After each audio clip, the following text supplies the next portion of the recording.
Hey guys, and welcome back to another episode of Food School Smarter, Stronger, Leaner podcast on a mission to inspire a world where food makes us better.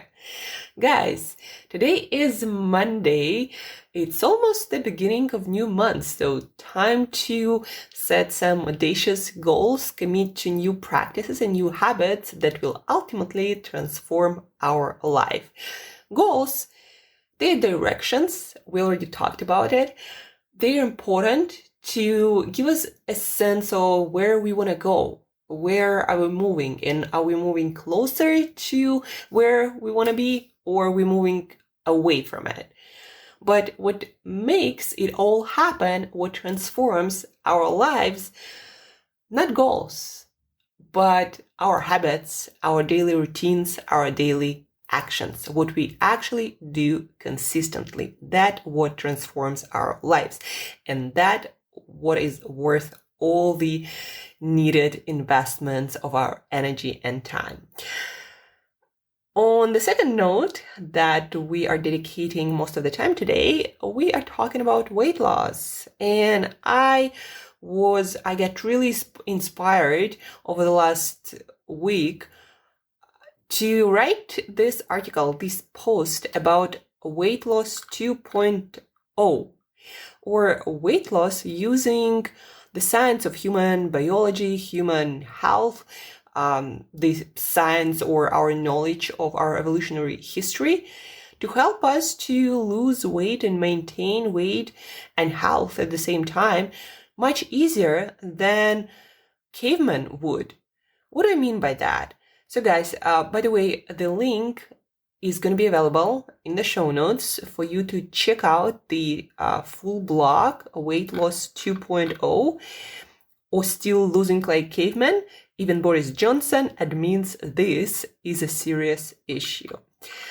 So in this blog, I'm talking about caveman weight loss, or, the way we would lose weight in like prehistoric times, and how most of the people still do it, and what we actually can do using the knowledge that we already have to make it easier and faster and much less painful with the least amount of suffering. So caveman weight loss. Let's together think about it. When would cavemen during evolution lose weight? When would it naturally happen? Back then, when food was scarce most of the time, nobody was thinking about losing weight. Even now, 821 million of people are hungry around the world, meaning they don't have enough food to support their optimal health, well-being, and productivity.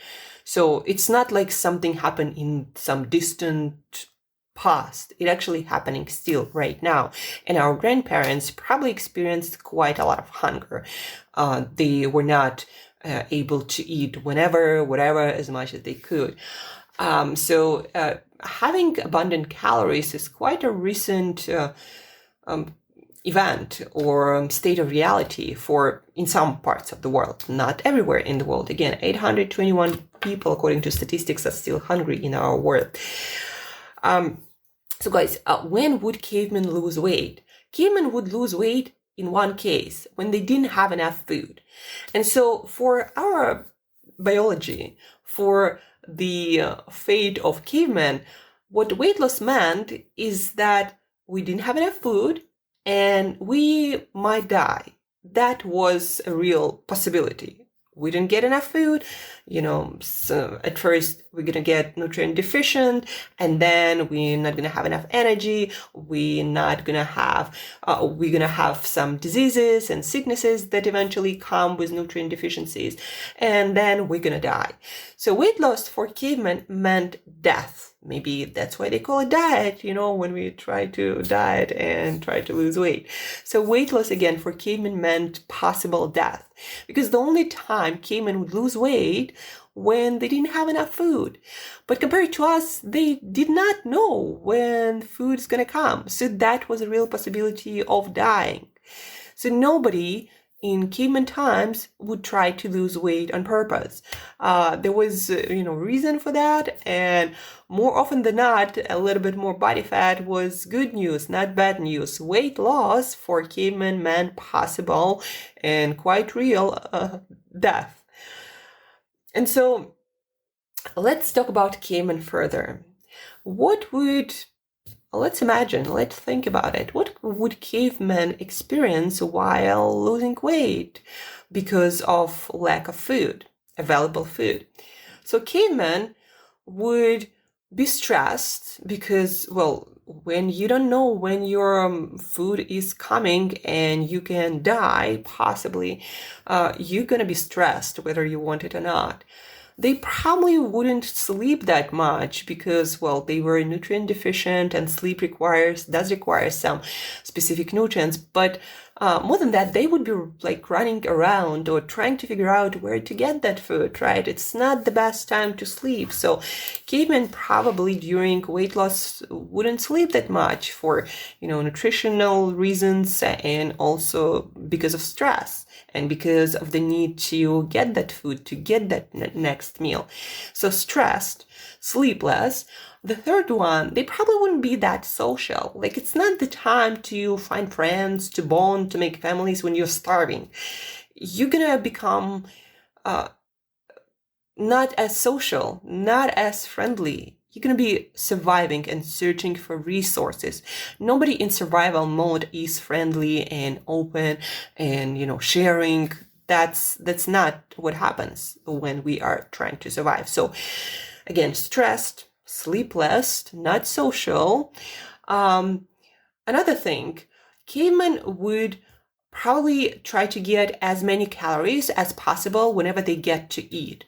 So if they're losing weight and they finally found some source of nutrition, they will probably eat as much as possible, and they would prioritize the most nutrient-dense foods so they could store as much as possible of that food. So if that happens again and the next meal, they don't know when it's going to come, they cannot be sure of that. And so they would store as much as possible and need the most nutrient and energy dense foods, right? Might sound familiar at this point. And then what else? It's actually not going to be in their survival interests to lose as much weight, as much fat as possible.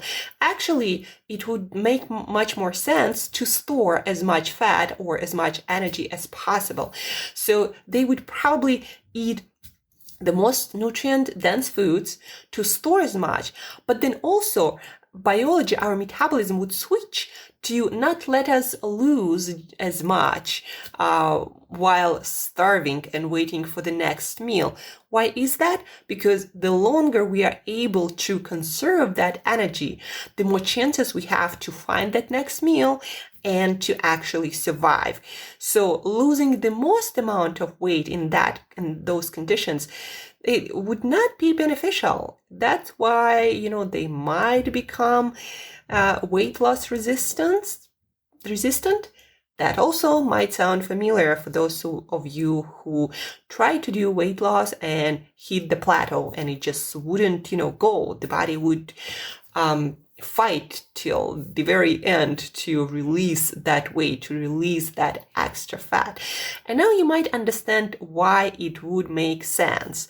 First of all, people are still hungry now, so don't expect our biology to change that much, because actually there is no reason for nature to do that, because especially now, coronavirus, a lot of people are struggling to get enough food, many more than before. So evolution will not change that fast for sure. And what I was talking about,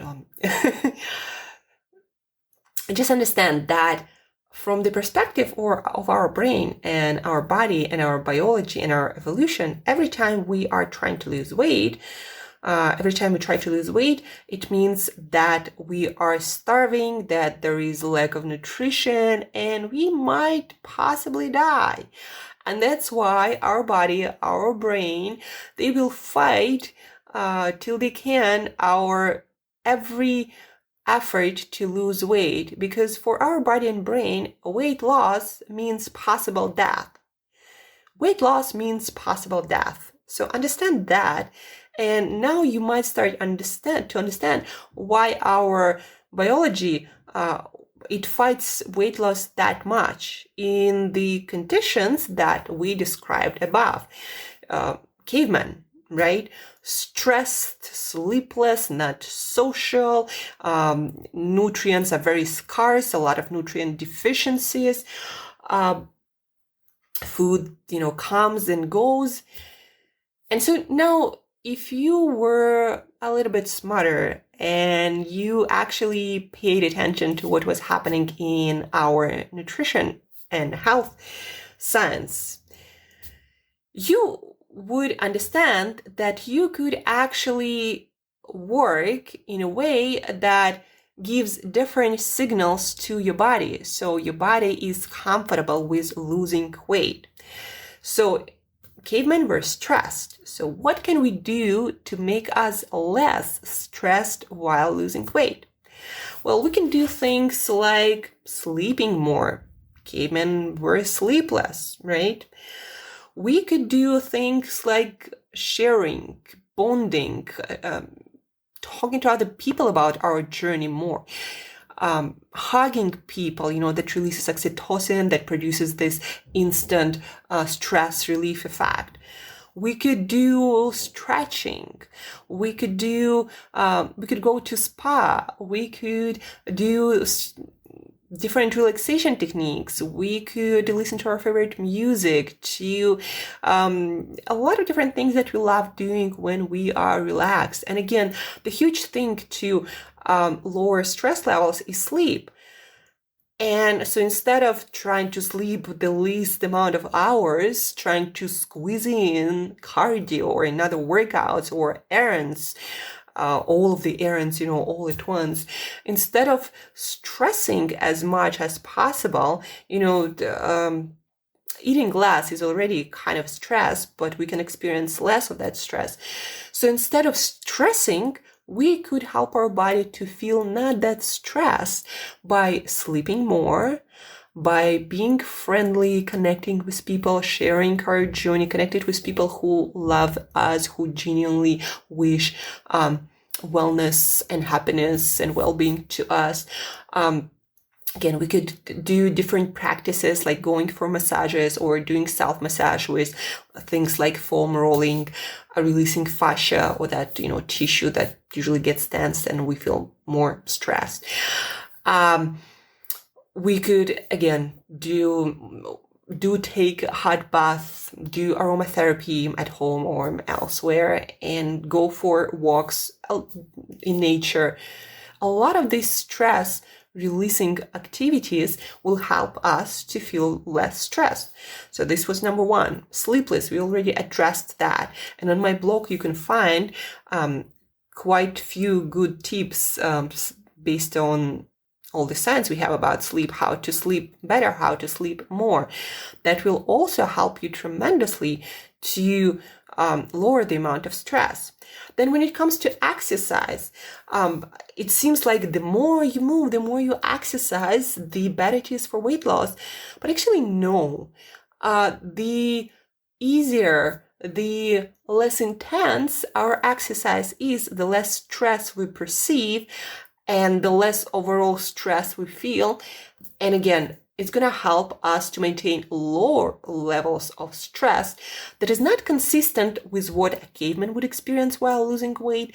And that actually might fool our brain and our body into thinking that that is not that bad. We are not stressed. So probably the situation is not that bad, right?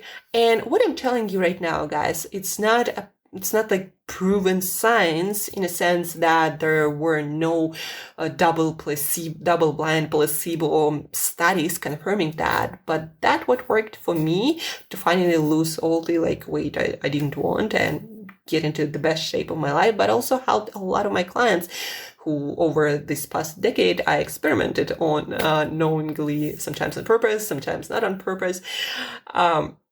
And that works, guys. So first, lowering stress by sleeping better, but not over-exercising, but by doing things like walking more. I walk about a couple of hours every day. Not running like freaking tigers chasing you all the time. That is not great signal to your body. Or to not a great tool to lower your stress levels. So not like no non-stop cardio and high intensity interval training all the time and CrossFit and, all these crazy workouts. That is very stressful, and stress for our body means, tigers might be chasing us and we're not getting enough food also on top of that. So, death might be around the corner. So that we want to avoid that signal. The next very important thing, cavemen would experience nutritional deficiencies. And a lot of people going on a diet, a lot of clients come to me because of this reason, that they can't figure out why they eat almost nothing and have really hard time losing weight. So the issue with that is, when we get nutrient deficient for our body, it means there is lack of food, there is lack of nutrition we need, and it might not be caloric, even though most of people would try also, of course, reduce calories a lot while losing weight. But nutritional deficiencies for our body means that we are starving and we can die, because certain nutrient deficiencies can easily lead to death, some sooner, some later. And so cavemen, because of lack of food overall and very limited eating choices, they would have a lot of nutrient deficiencies. That was one of the reasons why they didn't live that long, besides being chased by the tigers. But then we can do the opposite. We, in our daily caloric budget, we can design or feed in as many nutrients as it humanly possible by choosing certain foods that are more nutrient dense than others. And that's what I usually do with all of my clients and myself. And then on top of that, we supplement. And so the body and brain then again get different signal from what cavemen would get. Instead of getting lack of nutrients, our body all of a sudden gets a lot of nutrients, a lot of all these vitamins and minerals to run all the processes the body needs to run. And so the body and the brain, they're not freaking out anymore, because, okay, we're getting a little bit less calories, but there is a lot of abundance of nutrients. And so the body and the brain, they think, okay, we're not really starving. And so this is like, again, confused signal. And from my practice, what seems to happen is that the body is not resisting weight loss anymore that much, because you are getting nutrients to run all the processes. And so all the machinery is working fine, and the body and the brain, they aren't freaking out. And you are losing weight much easier without struggling that much. Whereas a lot of people still are losing weight like cavemen these days, going on some cabbage or one food kind of diet, either like fruitarian or some sort of vegan or some sort of carnivore that actually might be nutritionally a little bit better than a lot of vegan diets, but still might be deficient in many nutrients. And so all these diets, what they do again, caloric deficit plus a lot of nutrient deficiencies. And so the body and the brain would get that signal that, something bad is happening, and we'd better keep for as long as possible all the fat we have. And here you go. You have resistant weight loss or fat loss. Whereas again, you can do something different. You can design meal plan that is super rich in nutrients. On top of that, you can supplement. I would always recommend to all of my clients some good multivitamin, B vitamins, that is the very least.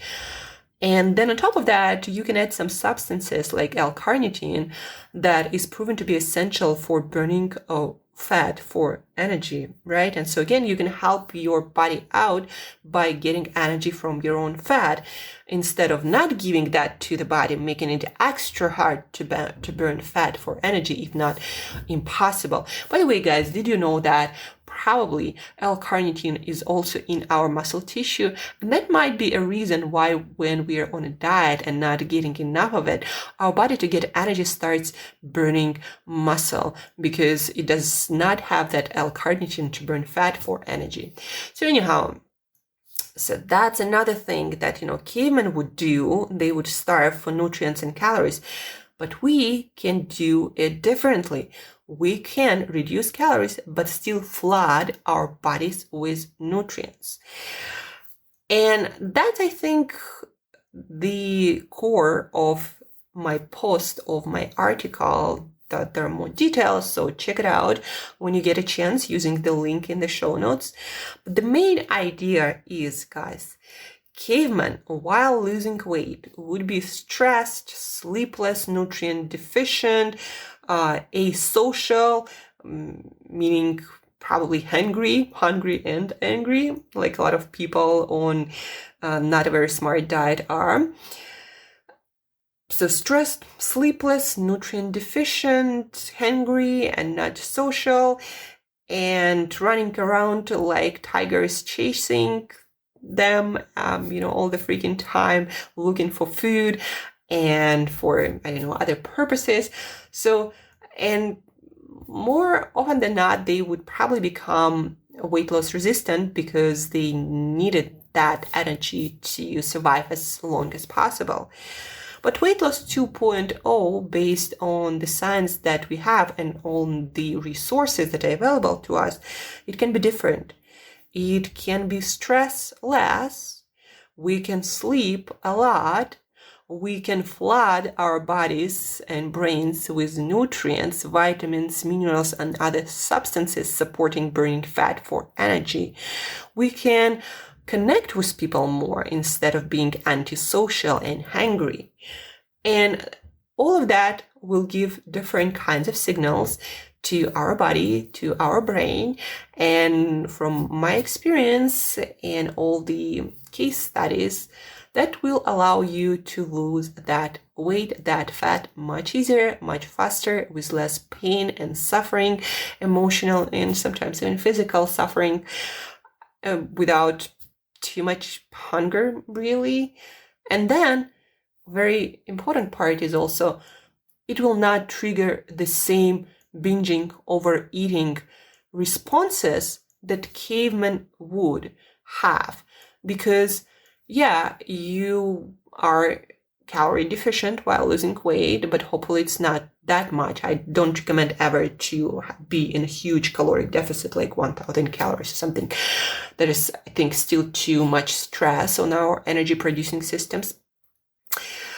But you're not going to get that binging response as cavemen would get, because while losing weight, you would still get all of the nutrients you need, all the micronutrients, and that would mean that your body would not have the urge to eat as much calories and variety of foods as possible to restore that deficit as fast as possible.